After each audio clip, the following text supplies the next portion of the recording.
Mobility doesn't necessarily have to mean a car. It's more about supporting people's lifestyles wherever they go. At Honda, we have an overarching philosophy, and we talk about joy a lot of the time. For a design to be impactful, it needs to have soul. And you can do that through the style of it, you can do that through the function of it. But what I think really makes a difference and what I think makes Honda products special is the emotional connection to the product and the brand. Base Station is a lightweight modular camper that is uniquely designed by Honda to democratize camping and create adventure for all. We made it relatively lightweight so that it can be towed by majority of our cars. So we wanted to make sure we made the most efficient use of the space for the kitchen.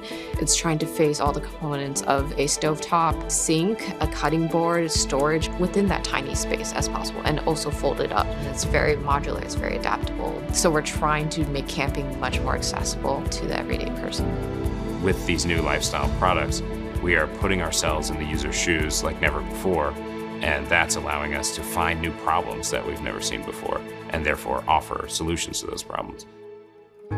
Products you design for a lot of people have the opportunity to really touch their daily lives. And you associate a lot of those memories with your base station. So I think over time, it will become like a time capsule. I think ultimately everybody wants products that make them happy.